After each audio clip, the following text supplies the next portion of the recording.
Alright, here we go. So this is number 27 in the homework. So, Tanner, I think I would have that out in front of me if I were you. No, you aren't. No. Yeah. I would start with having the homework out. I don't know. It's in the electronic book, so.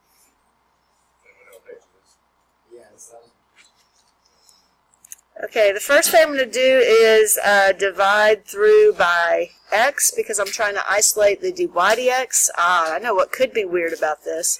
Well, if I'm dividing this by x, which I can do, I'm going to have to put it under the square root in order to get what's going on. So if you think about it, I've got y over x, and then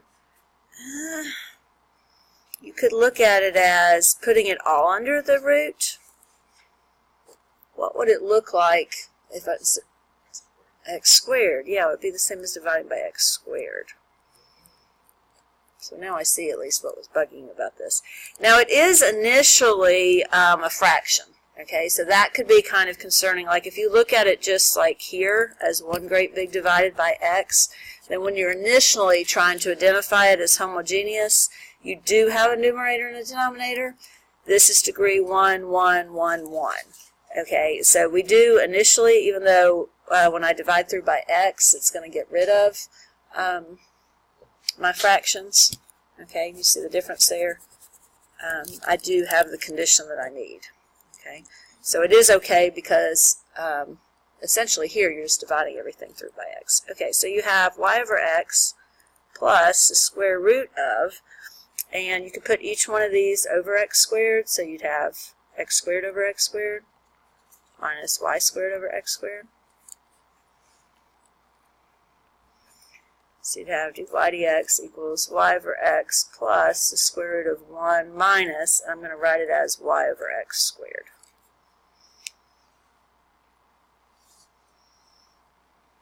Okay, so I can see why that's a little bit weird, because as soon as you divided through by the x, I never really had to divide the numerator and the denominator by x to the 1, because if I divided this by x to the 1, I just got 1. And if I divided each of these by x to the 1, I got what it already said. So that might have been confusing. I don't know. But once you do that, then you're ready for the big step. You have to memorize y equals vx. Occasionally they'll tell you using the substitution y equals vx, but it's not on your formula sheet. And that tells you two things. It tells you v is y over x. And now if I take the derivative, what will I get? Derivative of this.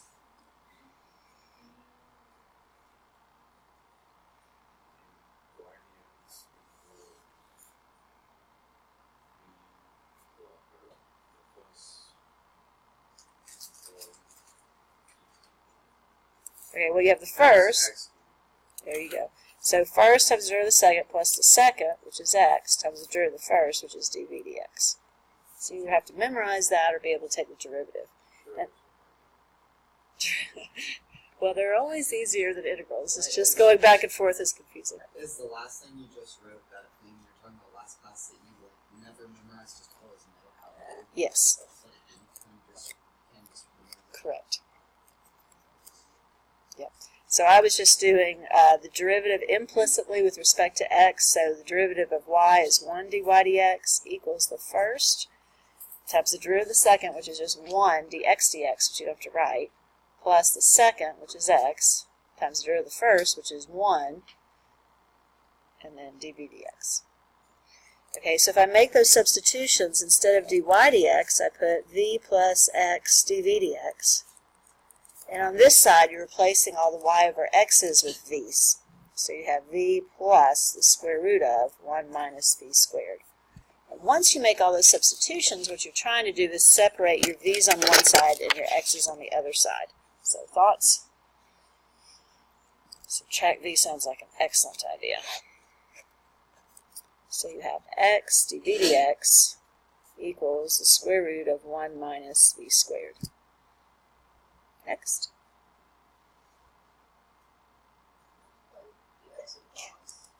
Okay. I will multiply dx to both sides.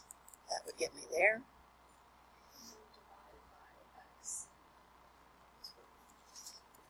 Good. So we're dividing both sides by x to get the x over here, and we're also dividing both sides by square root of 1 minus v squared to get it over on the side with the v's. Okay, so looks like this. So we have separated our variables. What do we do now? Integrate. Does that look like anything?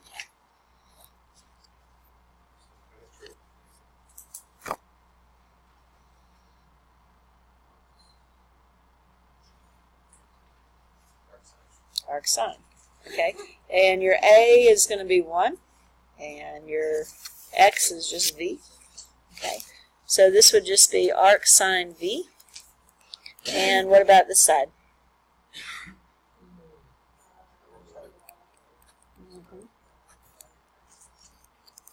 Okay, and then once you integrate everything, you have to remember to go back and do what? Yep, change it back to y over x.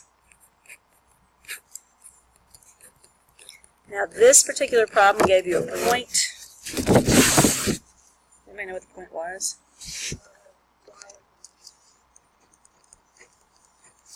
Okay, so we have the point 1, 1.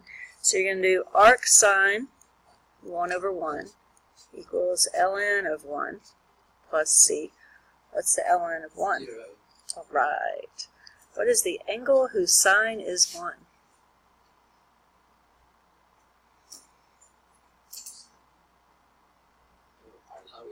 Pi over 2. You were thinking tangent when you thought 1. Okay, so then you have arc sine y over x equals ln absolute value of x plus pi over 2. That's how I left it. You could take the sine of both sides. It would look a little disgusting.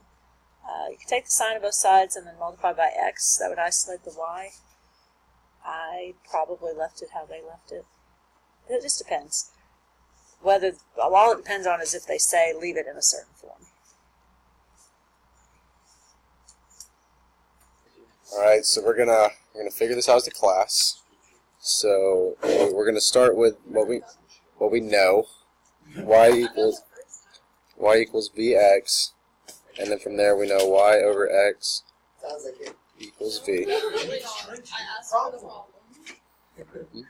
And then we also know that the derivative of that is dy dx equals v plus x dv dx. And then so you know that this is a homogeneous because the powers are the same. You got y to the 1 and x to the 1, and so you just add the powers. And then this x is actually to 0 right here. And so from here, yeah, thank you, Sydney. Wait, by x or? All the terms on the right side. Oh yeah, that's right. Well, let me ask you this. Could you do separation of variables? Yeah, Yes, you could just flip those. Could I would. Does it say to? Okay, I'll do it. Well, here's the thing. I got it to all work out, but if you look, it's not homogeneous. Every term is not degree 1. Oh, yeah, you're right. This one's not. X is Every single term should be degree 1. That's So X it is made it very, very funky to work with, even though I got something to work with. Alright, so according to Miss McCormick, Whereas, if you can separate the variables, so make a comment that that's not a degree 1, that 1. X is 0.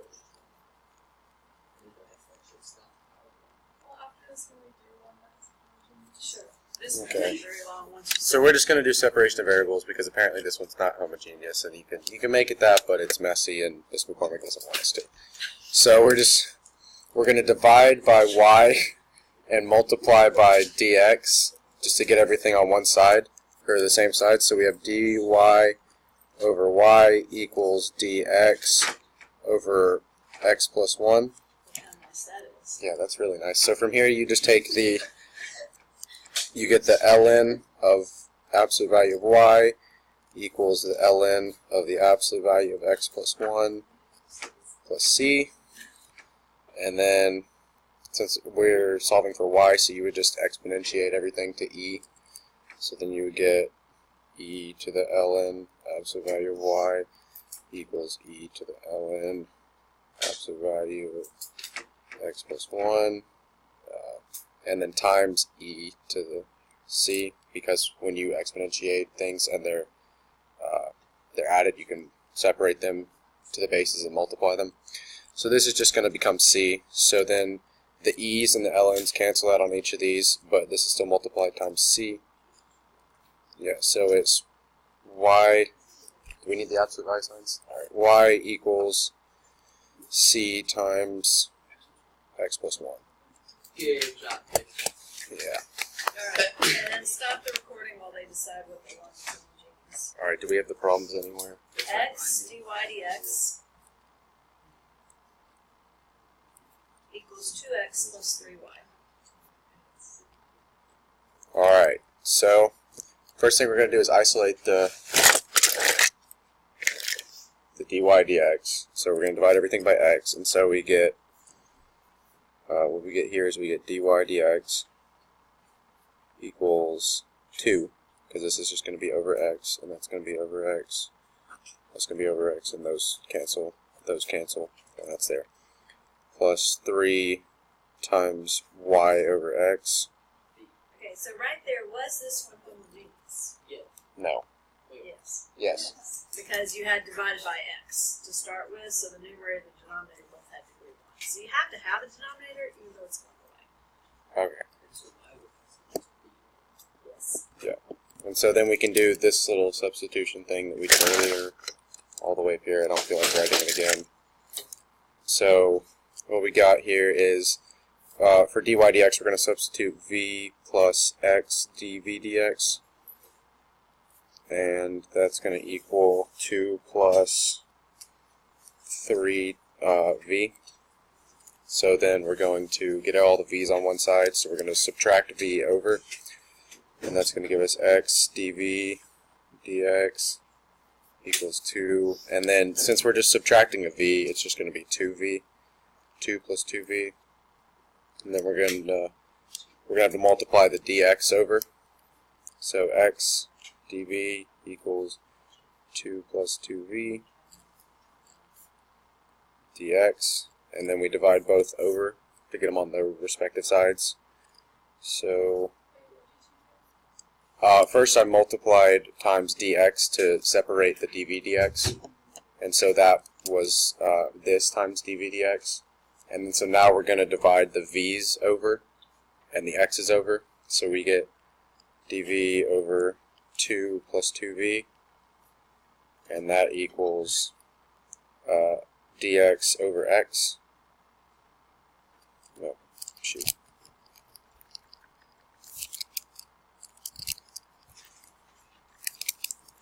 Dx over x, and then from here we just integrate. Yeah. Well, I'll try. Right there. Yeah, we could always just get another piece of paper. So, from the integration, you can do u substitution on this side. Your u is going to, no, I'm not going to do that. You can't. Your u is going to be 2 plus 2v, and then your v, your du, is going to be 2.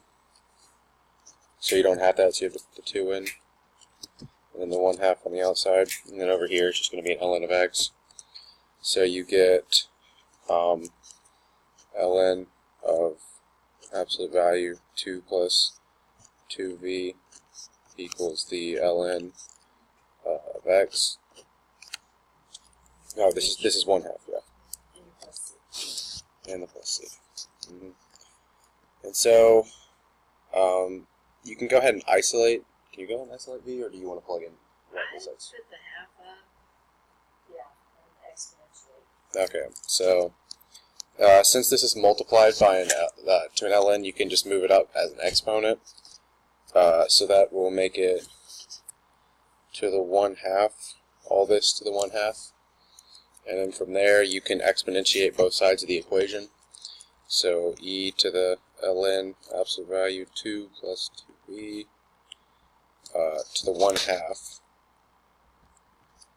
equals e to the ln, absolute value of x, and then e to the c, which those are both constants, so it's just going to be a c. And then, so from there, you would end up with, you can drop the absolute value signs because apparently they don't matter. And then you get that to the 1/2 equals cx. And then so from here you can plug in your y and x again. And so you get 2 plus y over x, and then all that to the 1/2 I think it's 2 times y over x. Is it 2 plus 2b? Oh yeah. 2. We'll just erase that actually. 2 plus. Just put that over there. Technically there, he's done everything. He's integrated, he's put back in his y over x. I think the book went a little farther than actually isolated y, so let's mess around with it, see if we can get All right.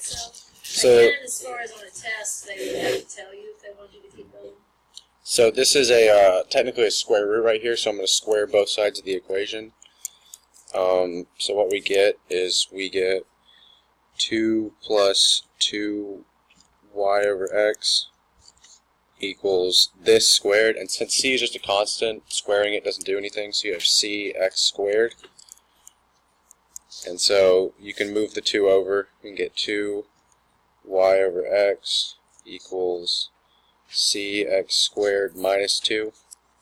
Divide by 2 on both sides. Y over x equals cx squared minus 2 over 2. And then you can multiply times an x to get the final answer. Can I still see that? Of y equals cx squared minus 2, all that times an x over 2. And if you want to, this equals cx cubed minus 2 over 2x over 2. And so that would be your final answer if you wanted to simplify it all the way out. And you can combine like c over 2 to be c, and then 2 over 2 to be 1x. So You don't have to. even further, it would just be Like cx cubed minus x. Very nice. Thank you. I'm going to hit the stop one. Okay, so Euler's method. So Euler is a pretty famous guy. He made a lot of contributions to mathematics, almost half after he was totally blind. When this particular portrait was made, he had already lost most of the sight in his right eye. Okay, so he didn't let it keep him down. He did a lot of the notations we use. So he came up with function notation, f of x. He did e, the base of the natural log. Pi, he's credited with pi. I, you're using the symbol pi for it. Created the symbol. He was credited for using the symbol. So, How do you know what it looked like? well, they're Greek letters, so I don't know what to tell you How did about you know that. what it looked like? Yeah, that was my joke. Well, he wasn't blind his whole life. So, It says half of these were after he was born. yes, I understand. Half of his contributions. It doesn't say whatever. He's credited with I, the summation notation, and delta y. Okay, so like I was telling you, and I guess I'll say it again, this method that we're going to do is for situations where you know dy dx, okay, you know what that is, and usually, and for this method, it's required that you also have a starting point. Where was Euler from? I don't know. I'll look it up. Google it. Not German. It is Okay, so you'll know something about a derivative and you'll know a starting point, but you won't be able to solve for the original function. So analytically, any of the methods that I've taught you, and again, there are more methods besides what I've taught you, if you're not able to figure it out, what you'll do is some numerical approximations to try to model the behavior of the function. It might be that you know something about how cooling behaves, how heating behaves. Euler himself used the method for approximating points around a solution curve, and he used it to help calculate the orbit of the moon. Okay, so that's what he was up to. Okay. Alright. So I have a lot of different ways that I've explained Euler's method in the past. I'm actually going to use this picture just to explain it. It's at the bottom rather than all the words that you see above that. Okay. So what I want you to think about is this is a curve that we're trying to approximate. Now they just showed it as an exponential curve, which is something we understand. Okay, so I'm just showing how it would use with something. Let's say that you know one particular point on the curve. Okay, so you know a point, the bottom one. I'm using the bottom curve. Oh, the bottom is going to be the approximations. This is the real function. Okay, so if you knew the real function, you'd use the real function, but it's showing an example of how the method works. So let's say that you know a point, x1, y1, and you know something about the slope of the curve. Okay, so you know how it's changing, and you want to basically draw out what the function would look like. Okay, well, what is it that I can find if I have a point and a slope? That's true. I can put in point slope. What does that give me? A linear function. What does it represent? Well, that's the derivative. No, not tangent line. It gives you the tangent line. So that's what we did. Anytime we had a point and a slope, we would get the equation of the tangent line. So let's write out the equation of the tangent line. Okay. So that would be y minus y1 equals m x minus x1. Okay, but what we're going to do is replace that with dy dx, because we know that.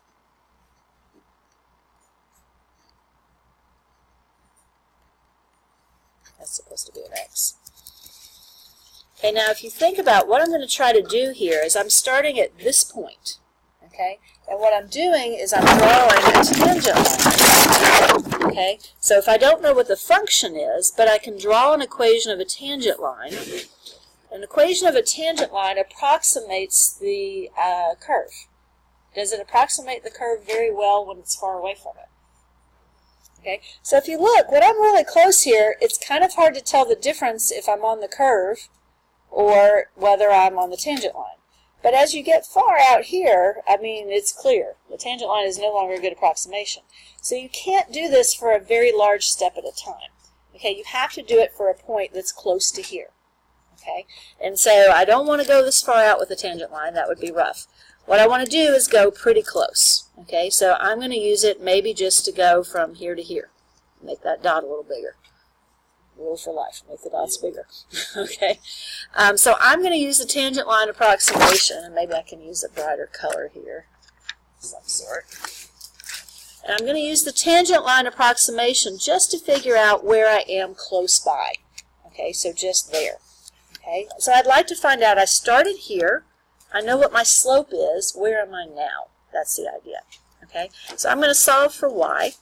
So y would be dy dx times x minus x1 plus y1. Okay, now the question is, the x minus x1 is like how far you're moving. What's the difference between your point and the point before? So it's also known as your step size. In other words, how far are you going to go in this direction? Okay, and it better be pretty small, because if I go out 1, this is a unit of 1 here, I don't know if you can see that at the bottom, you can see that my tangent line would be way far off from what the actual function is doing. So my step size needs to be pretty small. The step size we refer to as h. It's just how far you're going to go on your tangent line over from your original point. Okay? And so this would now look like dy dx times h plus y1. And then I'm just going to rearrange it just a little bit.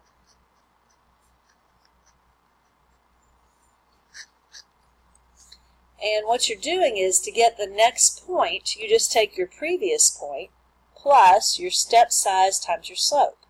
And all that is, you could write out a tangent line equation every time, but you don't really want to do it every time. Okay, it's just telling you where you would be on the tangent line. Okay, and now what about the x? So if I took, let me write this first. And what you're going to do is you're going to repeat that over and over. Okay, so I'm going to start here now, would be my next point, and I'm going to go on that tangent line. Okay, now I'm getting a little, I'm sorry, fortunately I didn't write anyways.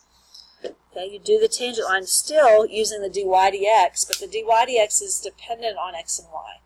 Okay, so it's changing where you're going, and you're going to go another step, and another step. Okay, you're going to keep using tangent line approximations, and it follows the curve.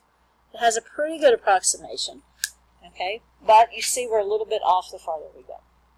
Okay, so what you're going to do is going to be an iterative process, meaning you do the same thing over and over.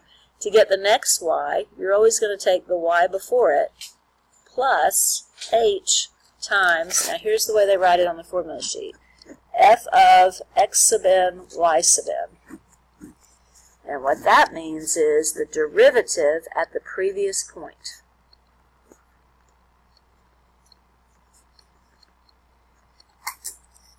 Okay, so in other words, I can't find the derivative at a point I haven't found yet.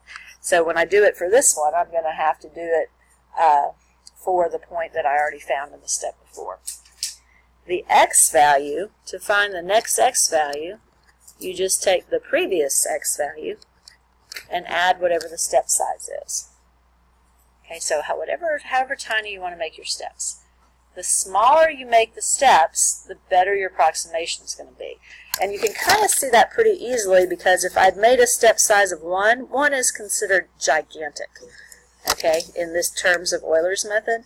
If I had done a step size of 1 to approximate where I was out here, I would have been off by quite a bit. This was more like 0.2. They were going every 0.2, and I was only off by that much. Okay, so the smaller the step size, the closer you're going to follow the curve. Yes? So is the size of the step size like 1, I guess, just for this graph, or like for other graphs as well? So is it just dependent on the graph, or is it just... The smaller it is, the better, no matter what the graph is. Like is that what you're asking? Oh, 1? Oh, yeah, normally your h values are very, very small. Like, what you would really do is they won't have you do anything like super small, but if you were actually trying to figure out something and the future of the world depended on it, or getting a aircraft into space or back out of space, you would use a computer to do it, and you would make your step size super, super, super small. So when we do it, we might have a step size of 0.1, but 1 isn't really relative. I think that's what you're saying. Would 1 in some situations be small? Probably not. You're always talking about like something really, really tiny. And normally, because it's very repetitive, you can have a spreadsheet do that in like 2 seconds. Some people, even for the HL problems, will put it in on a spreadsheet on their calculator. But they never ask you to do very many steps, just because that's a waste of time. You would program something to do it, but you really want lots of tiny, tiny steps to get an accurate view. Okay, so what I want you to think of this as, this process, is it is a process of making tangent line approximations. And you could do a tangent line every single time, put in the point, put in the slope, and figure out what your new y value would be. You could do that over and over and over and over. But we're just going to use this process where we're using these two things. Here's how you get the next x, here's how you get the next y. The good thing is this is on your formula sheet. Okay, so if you go to the options under Euler's method, and it's kind of hard to see, I'll zoom in. Okay, so it tells you to get the next y, you take the previous y plus h times, and they don't tell you that's the derivative. Okay, you just have to know it's the derivative at the previous step. See, you know it's the previous step because this is to get the next one. That's n plus 1. You take the nth one, which would be just the one before the one you're on. H, it does tell you that h is a constant step length. It tells you to get the next x value, take the previous x value, and add h. Okay, so you will find that on there. And so, yeah, they have to give you the derivative. Yep. And again, that would be something known, like rate of change of heating or cooling or something like that. I had multiple IAs this year. I pretty much don't want to read another one next year on progression of disease spreading. And basically, well, it would just got to be careful. Sometimes you get the same, everybody gets hooked on it. But one person did it with vampires, one person did it with zombies, 2 people did it with actual diseases. But anyhow, they knew something about like how fast the disease spread. They knew something about the rate of recovery, and so they tried to figure out the model, the spread of the disease, how many people would get infected, how quickly, things like that. So they couldn't make an original equation, but they could numerically track and see what was happening with the spread of disease. Yeah, or vampires or zombies. Vampires turn other people into vampires. Okay, well, yes. Yes, so that was the thing, but then also they didn't recover, so that changed their recovery rate, because once a vampire, always a vampire, so there was a recovery rate that was 0, so that actually simplified their mathematical model, but they had to make up a certain amount of things, because how do you decide what the rate of spread of vampires is? So, you know, but it was still the same mathematical modeling in sort of a made-up situation, if that makes sense, yeah. That was Megan's with the vampires. Kastner. Zombies was Michael. Cornett were Caleb and Dana. So, and they all did a good job, but I'm really, really sick of reading that. So anyways. Okay, so here's an example equation, if I can get back to the right size. That's just copied and pasted what it says on your formula sheet, just to kind of help you out there.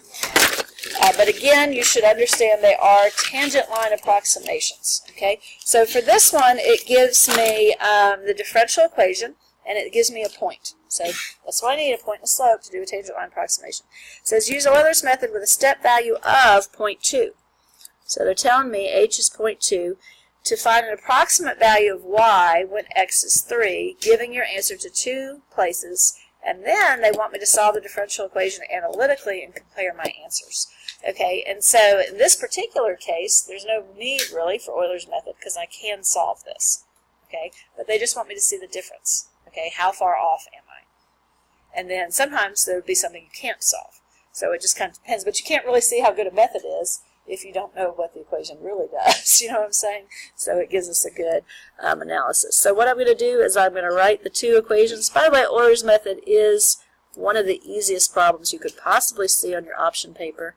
I'm really hoping tomorrow's paper 3, I'm really hoping they'll see it. By the way, they came for a pretty good 3-hour review session Sunday night. You only have 1 option paper. I'm going to write it like they did. Sorry. I do. It's calculus. Yeah. Well, it's anything that's taught. So we do the calculus option, but anything, all these differential equations are on the option. Mean value theorem, Rolle's theorem are on the option. All the series tests that I'm going to teach you in the fall are on the option. So, okay, you have to remember this is the derivative at the previous point. But anyhow, I was telling you that they had a 3-hour review session Sunday night, so you can already mentally prepare yourself for the fact that there's going to be review sessions for different classes that you are invited to come to. They aren't mandatory, but they help your scores a lot. Okay, so you're mentally preparing.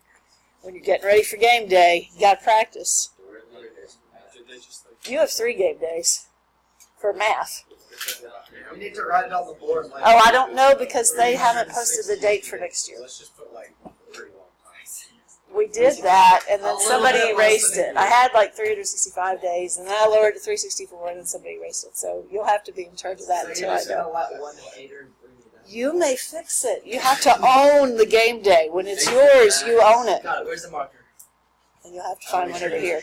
We're approximating a second. Here's a green one. So it should be 359. I'll take the green one this week. Max is Okay, so those are the formulas, and basically you're starting at the point 2, 0. So what I'm going to do is I'm going to put x naught is 2, and y naught is 0. Okay, that's my starting point. And then all I have to do for the x's are the best. You're going up by a step size of 0.2 every time until you get to whatever value they want, which is 3. Okay, so it's just going to go x1 is 2.2. x2 is what? x3. Yeah, I'm also killing, I should have written this closer together. I'm going to do that. No, this one is a lot simpler because it's just x plus y. Last one I worked for the seniors, I didn't leave enough space, so I was regretting it. And that was on Sunday night because they were reviewing all this stuff you're doing now, because this is paper 3 stuff. Did they all just like come to your house No, we came here on a Sunday? on a Sunday That's night. kind of a school and a Broke into the school. Well, no, I didn't break in. You have to have connections, somebody that will turn the alarm off for you.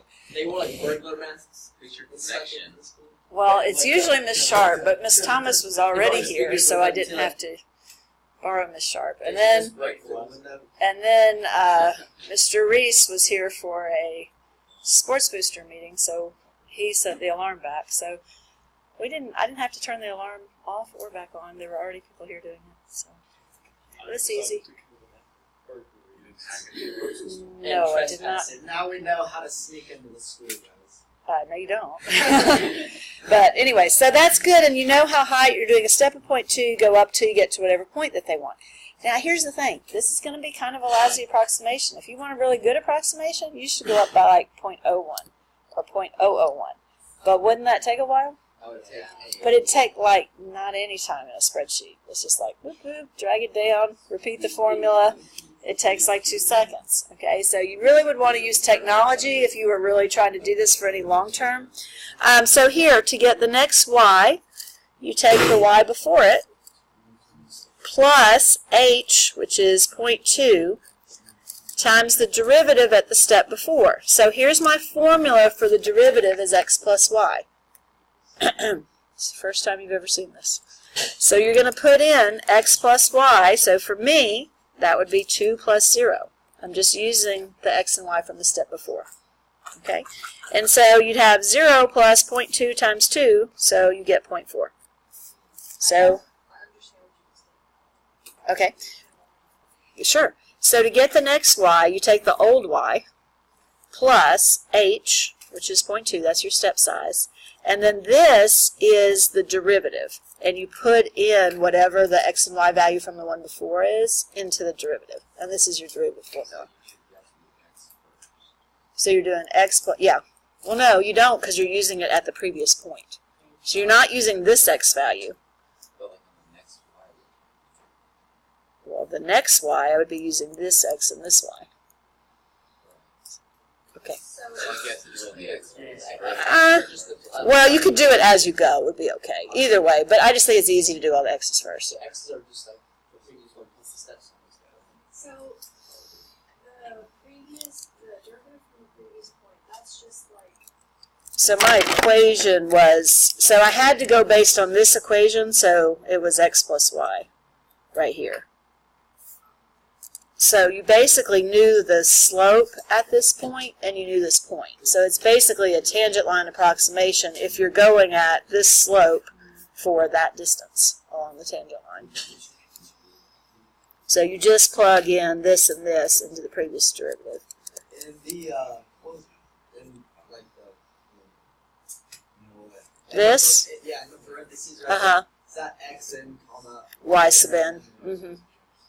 Okay, so to get the next y, you take the previous y, which was 0.4, plus h, which is 0.2, and then times the derivative at the previous point. So I'm going to do x plus y, but it's this x and this y. Jeez.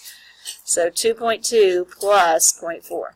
Now that's not always going to be x plus y. It's whatever derivative formula they give you. Okay? Now, when you do all that, you should get 0.92. All right, so here we go. Y3, what am I going to start with? 0.92.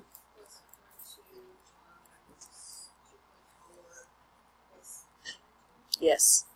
Okay, so that's your previous y plus h times dy dx at the previous point. So I wish they'd just say dy dx, but they say this because they're also indicating to you that it's the derivative at the previous point. Okay, and that, if you're wondering, comes out to be 1.584. Now here's the thing, do not round, okay, until you get to the very end, because you'll have tons of round-off error. This is a very precise little game that you're playing. Okay, so here we go, y4, what do I start with? Plus 0.2.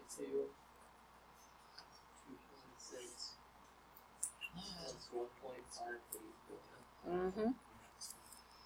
And that is 2.4208. You can see why it's nice to have a simple formula for dy dx. Can I do Y5? You can. Is the answer already on the I'll tell you that. I'll put the answer. So- Just what you do. What in the world was? Okay. Are you really questioning it? 2.428 plus 0.2 times 2.8 2.408 equals. What was the final answer? 3.46496. 46496. Yep. Perfect. Circle it or not? Whatever. Dealer's choice. Circle. Yay, circle. The only one that's circled. Okay, now here's something else that would be nice to know. It would be nice to know if I had an overestimate or an underestimate. And you can figure that out by concavity.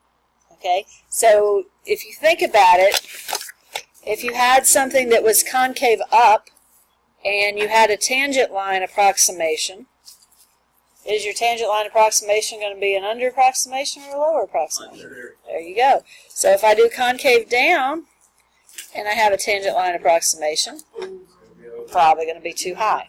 Okay, so what I'm going to do is try to figure out what situation I have right now. Am I too high or am I too low? Okay, and to do that, I have to find the second derivative. Okay, so for me, and I'm just going to, Oh, and now you have to do separation. well, that's to, well, let's see. I don't think so, but But in X plus Y, I understand what it is. Okay, so we need to take the derivative, the second derivative. Okay, well, I'm going to try to help that. So I'm not trying to solve the differential equation yet. Yeah. Is this supposed to be something standing on its own, or do differential equations come into use? They can. So they a lot of times they'll connect it in the same problem. So they'll ask you to use Euler's method to approximate it, and then they'll ask you to solve the differential equation. If you couldn't solve the differential equation, that's actually the best use for Euler's method, because why would you approximate if you can actually do it? But they tend to tie it together on the same problem, if that makes any sense. Which apparently it doesn't by the look on your face. No, I mean, like, I understand putting it together. I just don't understand why. Because why would you approximate it? No, I agree. But here, their point in doing it together is just for you to see that it works. But in life, if you could solve it, you should have solved it. pretty simple. Okay, so the second derivative, which you can squeeze this in anywhere, you're taking the derivative with respect to x.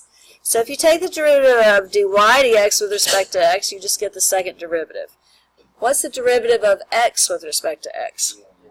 What's the derivative of y with respect to x?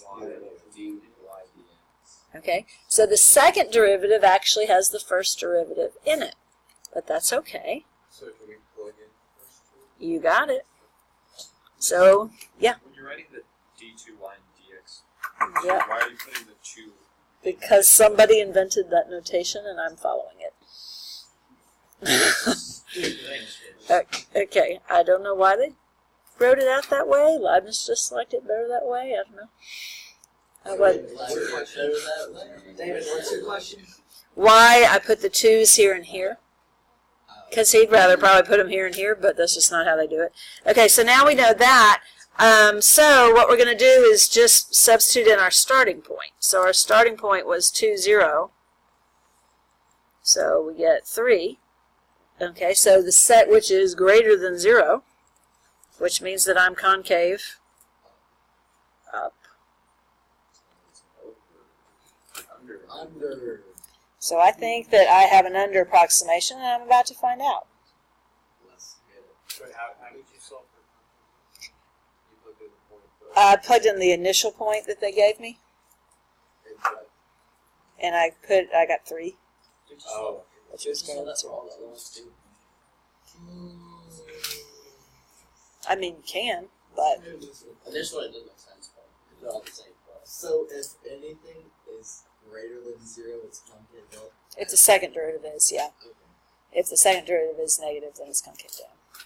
Okay, so that's what I'm expecting. Now they want me to actually solve, since I actually can. So the question is, and this is a nice one, is we have to figure out what method to use to solve it. We're not in a section where we know all the problems are of this type. So, can you separate the variables? Second Yes. one that we learned before, why it says to be in first. It's not homogeneous. Don't catch me. I'm trying to get me to say it wrong. Okay, because it looks like it, because degree 1, degree 1. But remember, this is the kind that throws everybody off. It's got to have a denominator. Okay, and I'm saying, when I say it throws everybody off, I'm saying including on the test. Okay, so you may think you know it right now. Know it, because it's a common mistake on the test. So this, yes, it is an integrating factor 1. So the integrating factor is on your formula sheet. It looks like this. Yep, and the integrating factor is e to the, does anybody remember? Integral of -1. P of x, which you're right. Okay, so that's just, again, they are the same degree, but you'd have to have a denominator as well, so that you'd have a numerator and denominator. So, yes, we're going to move that over. So I'm going to call it plus -1y, so that I can recognize that as P of x. Okay, and so then my integrating factor would be e to the integral of what? -1. And what is the integral of that? Oh. Okay, so what you're going to do now is multiply both sides by the integrating factor and integrate. So I'm going to do that right here.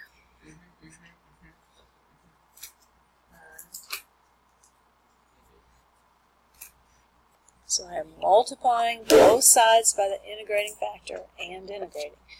When I do that, what does the left-hand side turn into? Y times the other. Yes, y times whatever the integrating factor is.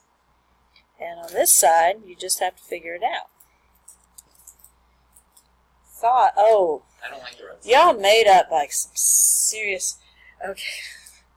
When y'all were doing on the test, y'all like acted like you integrated stuff and then put the answer that the calculator gave you, and the answer the calculator gave you was right, but y'all would be like, oh, the integral of sine t squared is cosine t squared. No, it's not. You're making up math. So watch out for that when you're going through the corrections. If I like cross stuff out, it's because you made up math and then gave me what you were supposed to, which was having the calculator do the integration for you.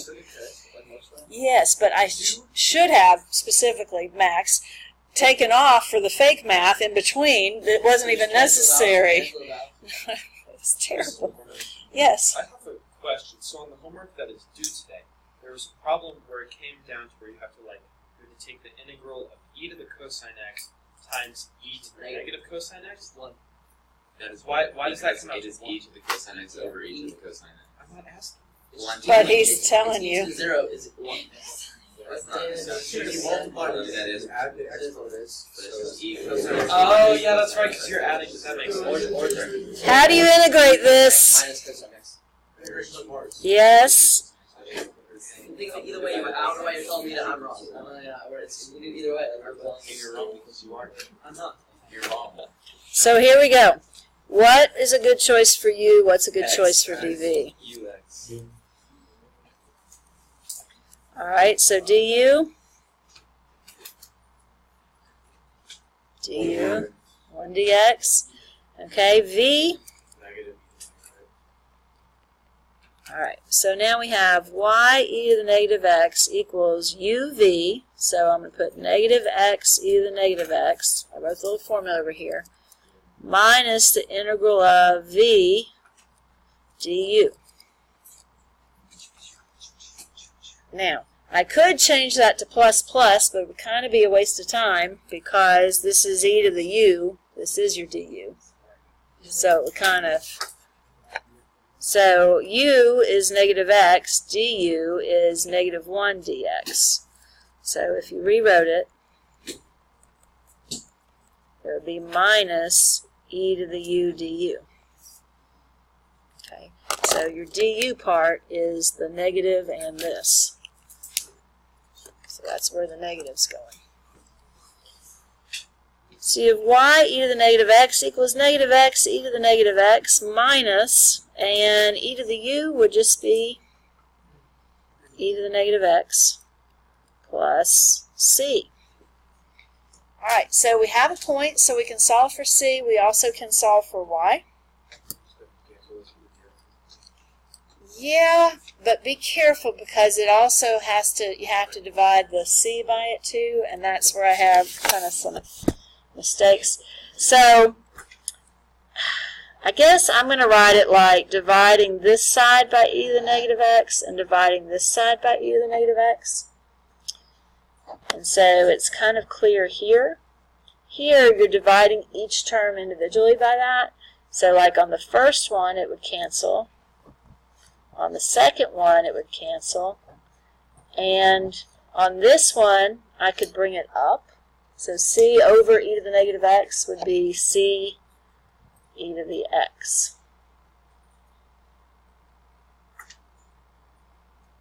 Yes, no, or maybe. All right. So now we just need to substitute in the point that we had at the beginning, which was 2, 0. So we have 0 equals negative 2 minus 1 plus c e to the 2. So negative 3 plus c e to the 2. 3 equals c e squared. And c would be 3 over e squared. You like 3 over e squared or 3 e to the negative 2? 3 over e. Okay. So our equation now all together is negative x minus 1 plus, oh, well, it's up to you, but 3 over e squared times e to the x. So see, if we brought it up, we could combine those two, but it doesn't really matter. We can still do that. It's up to you. We can leave it or we can do it. Leave it? Okay, so what we're trying to do is figure out what's y when x is 3. Okay, so we're trying to figure out y of 3 and compare it to what we got before. So negative 3 minus 1 plus 3 over e squared e to the 3.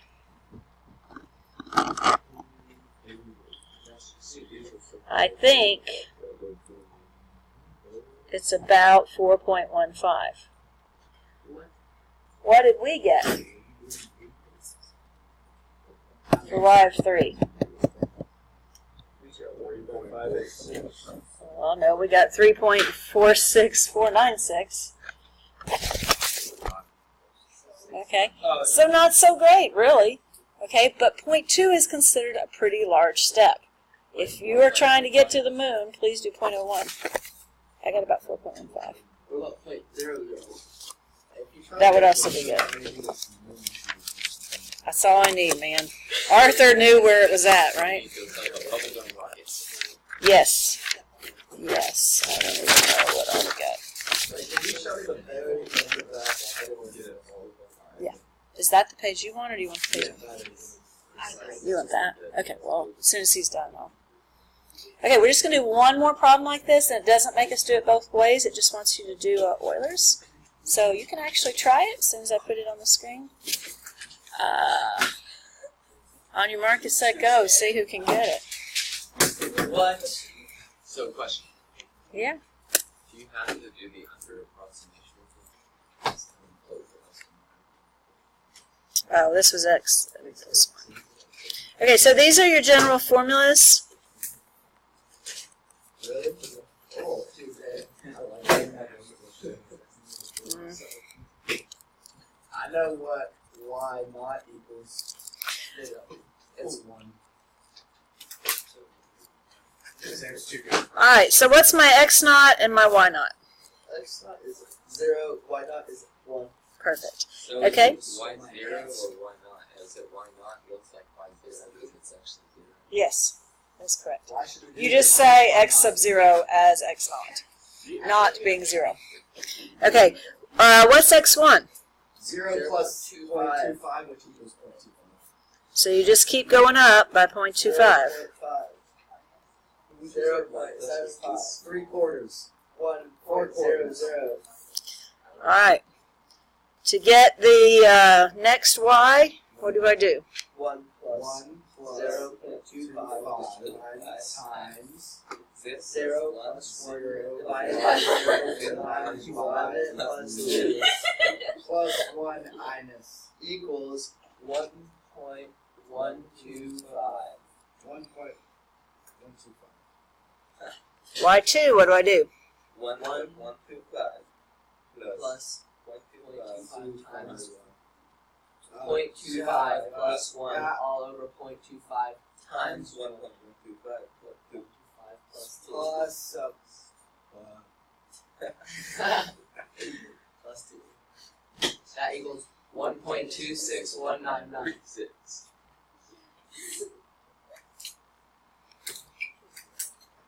Okay, now that's a long number to write, okay? So if I don't feel like writing that, I could just call it Y2 plus 0.25, Calculator it is.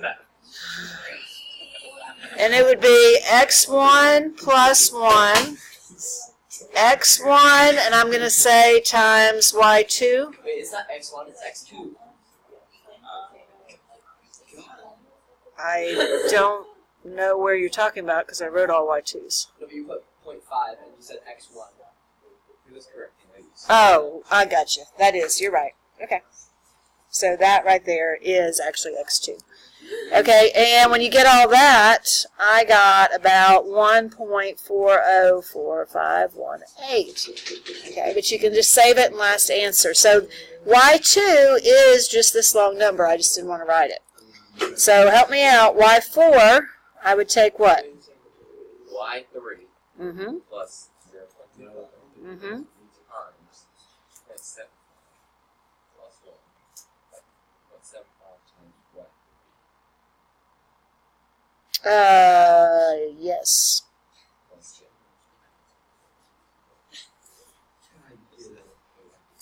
And that was about 1.547801466, and they said 3 significant figures, digits, whatever, figures. Okay. Yes.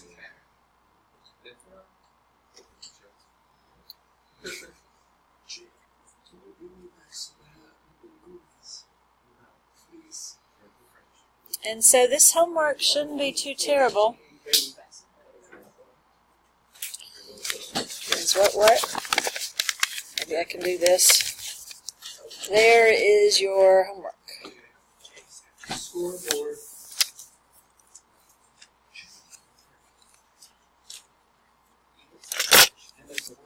Yes. Hi.